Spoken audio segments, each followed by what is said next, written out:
berangkat di tengah masjid kita masalah pada ini 19 ya. Jadi ini tadi kami diarahkan oleh Bapak Ibu di sini, tolong ya diperhatikan. Oleh karena mengapa? Oleh karena pandemi COVID ini memang nyata ada, ya, tinggal kita mewaspadai. Tapi alhamdulillah kita sudah bisa tatap muka. Tapi itulah imbauan, itulah kalau kita sudah sering kendor tentang masalah memakai masker, ya, itu masalahnya. Nah ini nanti dijelaskan oleh Bapak Ibu, ya, tentang masalah pentingnya pengarahan tentang masalah pandemi COVID-19 ini. Tolong diperhatikan, ya, jangan sampai mencuci tangan dengan air yang mengalir menggunakan sabun. Paham? Yakin? Ketika kalian mau, mengapa kita harus mencuci tangan? Iya. Kenapa kita disuruh mencuci tangan? Karena ketika kita memegang sesuatu, kita tidak tahu kuman itu ada di mana. Ya, mungkin kalian berjalan di sini, kumannya ada di karena apa? Kuman itu begitu sangat sekali. Sangat kecilnya sehingga apa? Dia itu berterbangan begitu mudahnya dan pada saat itu dia nempel-nempel. Tidur. Di teman kalian, entah itu nempel di tembok, entah itu nempel di baju-baju kalian. Nah, pada saat itu kalian memegang.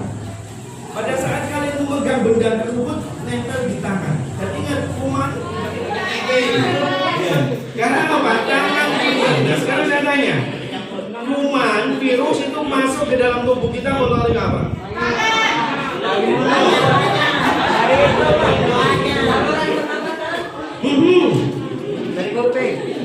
Melalui yang pertama, kuman masuk. Karena apa?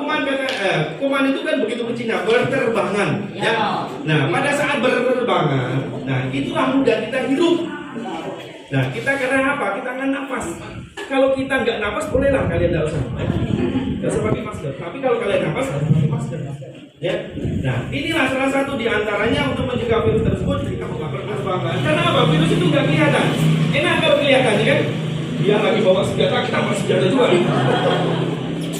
Dia pakai helm, ya kan? Kita pakai sebritan aja, ya, berhenti ya kan?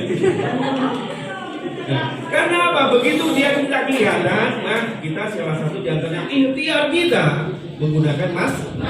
Supaya apa? Supaya virus yang ada di perterbangan ini tidak masuk ke dalam tubuh. Karena apa? Virus masuk ke dalam tubuh kita melalui dua jalan. Ya, dua jalan. Selain jalan satunya kalau tidak baik nggak usah. Karena apa? Ketika kita meng-share, mengupload hal-hal yang tidak baik kemudian kita mati, itu pasti akan diminta pertanggungjawaban. Ya, makanya setiap video saya itu semuanya yang perempuan saya usahakan semua pakai hijab. Yang laki-laki jangan, nggak usah pakai hijab ya. Hijab susah banget. Nah, laki-laki jadilah laki-laki ya. Nah, makanya yang tidak pakai hijab yang perempuan biasanya saya akan potong supaya apa? Dakwah-dakwah yang di dalam YouTube saya itu ya akan menjadi mungkin asbab hidayah. Dan kalau kalian memang ada di dalam situ, mudah-mudahan itu asbab hidayah bagi orang yang melihat. Dan itu ketika kita sudah meninggal dunia, insya Allah pahalanya akan tetap mengalir.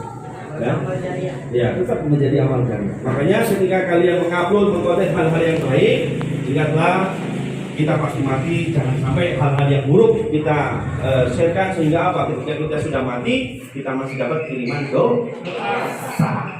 Ya, jangan juga. Kiriman dosa, Mas Bro. Ya, saya lanjutkan. Nah, hidung tadi di dalam hidung ya Allah sudah berikan keistimewaan yang namanya bulu. Fungsi bulu hidung apa? Menyaring kuman. Coba bayangkan kalau hidung kalian itu tidak ada bulu hidungnya, ya kan? Sekarang kalian nanti pulang buka udah ini. Pasti akan lihat, wah pupilnya besar sekali. Nah, di situ ya fungsi bulu hidung salah satu diantaranya ada untuk menyaring kuman-kuman penyakit, sehingga ya kuman-kuman itu akan membentuk gumpalan menjadi baik. Ya, Ya, ngomong tai ini tidak usah. Protokol tai. Kalau foto ke muka saya kan. Ya, itulah. Nah, makanya di dalam Islam itu diajarkan kepada kita semua untuk membersihkan kuman yang ada di dalam hidung. Kita diajarkan untuk berwudu. Nah, berwudu bukan sekedar membasuh hidung seperti ini. Tidak, tapi melakukan isyak. Menghirup air ke dalam hidung. Buang, jangan hirup. Disedot. Memang agak terasa ini, tapi kalau kita sudah terbiasa tidak terlalu dalam, maka itu akan membersihkan seluruh kuman. Satu kali sedotan, satu kali hisapan akan membasuh 60%, 2 kali 80%, 3 kali insya Allah 100% bersih. Sampai hidung kalian juga akan lewat. Tapi ingat, jangan diarahkan di teman-teman kalian. Nanti kalian ya. Cukup. Nah, seperti itu ya. Ya, makanya kita diajarkan supaya selalu menjaga kesehatan. Ya, salah satu di antara kita dengan berwudu. Ya, paham? Sudah berapa menit saya ngomong? 2 jam. Kayaknya sudah 1 menit kayaknya ya. Lanjut. Ya.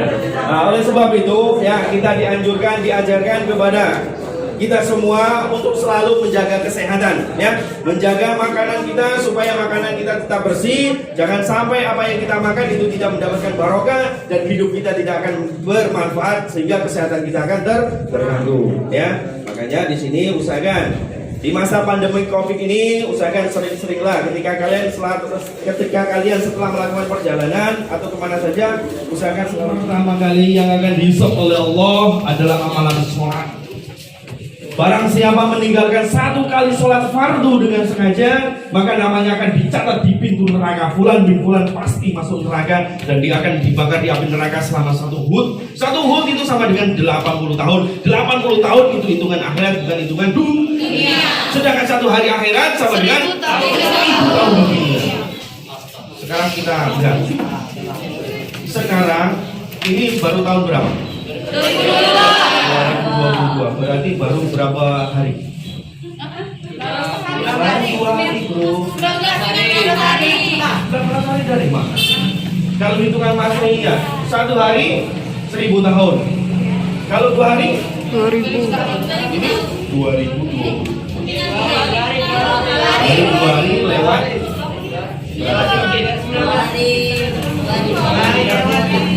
Kalau hidup akhirat ini baru 2 hari. Mas bro, 2 hari. Ingat, setiap apa yang kita lakukan akan dimintai pertanggungjawaban.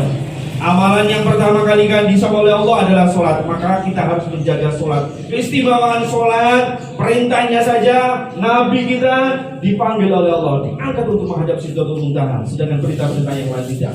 Tapi jangan sampai kita menyepelekan sholat ini. Makanya usahakan sholat jaga. Ya, jangan sampai kalian tidak menjaga sholat. Amalan nanti, amalan yang akan bisa pertama kali ini adalah sholat. Kalau kalian sholatnya bolong-bolong, ini akan dimintai pertanggungjawaban.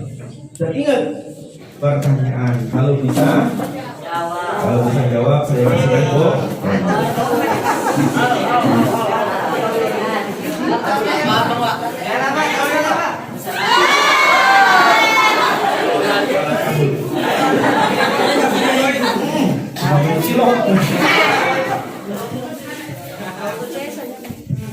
Cari saja. Kalau nggak bisa,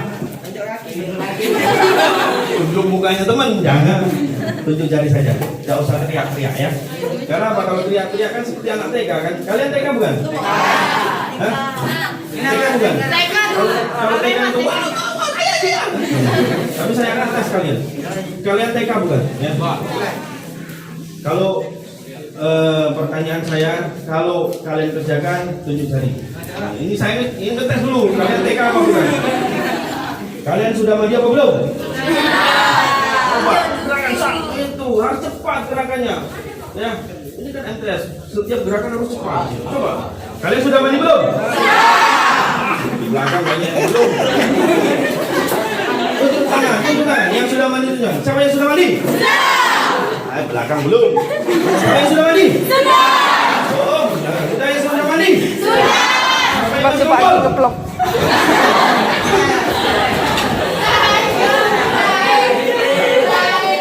Ingat pertanyaannya, ingat perintahnya. Jangan sampai perintahnya nggak benar, kalian laksana. Ya, ayo kita bolos.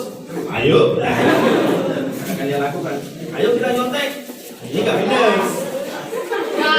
Ini nggak benar. Tapi bolehlah dikit-dikit. Ya. Hafalkan, ini pasti kalian bisa. Kebangetan kalau nggak bisa. 17 kali dalam sehari semalam kita baca minimal. Dari jauh siapa yang udah? Hafalkan.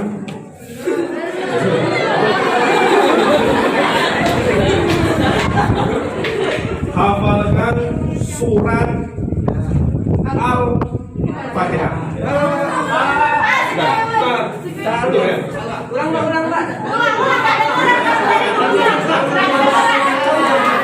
Hafalkan surat Al-Fatihah dan artinya.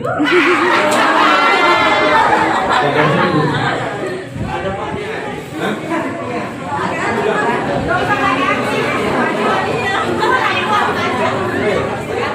Ayo, dari situ.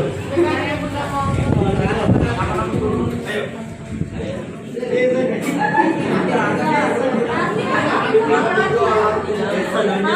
Jadi. Ya iyalah, artinya. Gila kebangetan kalian sudah SMA, SMP, MTS, MA.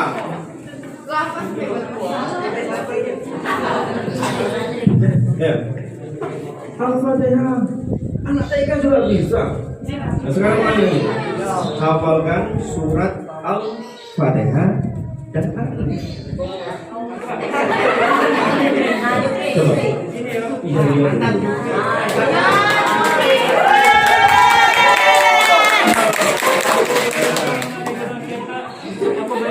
Dari godaan setan yang terkutuk. Bismillahirrahmanirrahim. Bismillahirrahmanirrahim. Dengan menyebut nama Allah yang Maha Pengasih lagi Maha Penyayang. Alhamdulillahirabbil alamin. Ar-Rahmanir-Rahim yang Maha Pengasih lagi Maha Penyayang. Maliki Malik yaumiddin yang merajai hari pembalasan. Iya. Karena berdua yang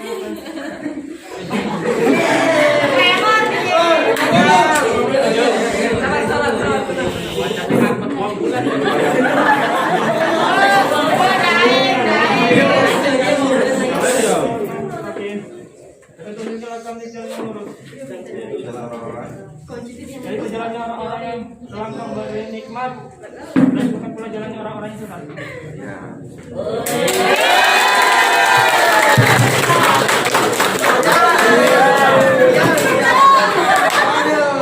Jupri bagian kau tadi ngomong dengan aku ini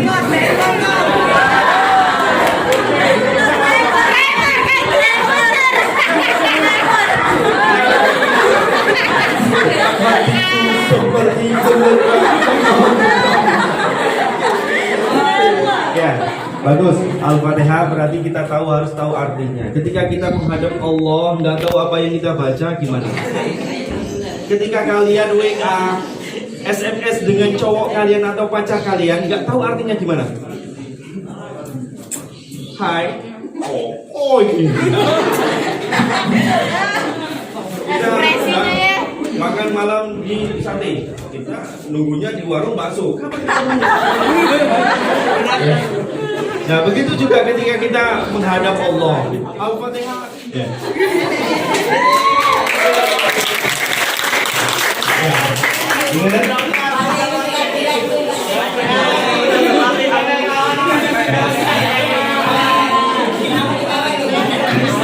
Mau minta traktir ya, silakan ngomong dengan dia.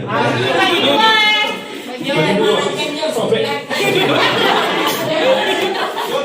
Ya, yang terakhir, yang paling terakhir, mari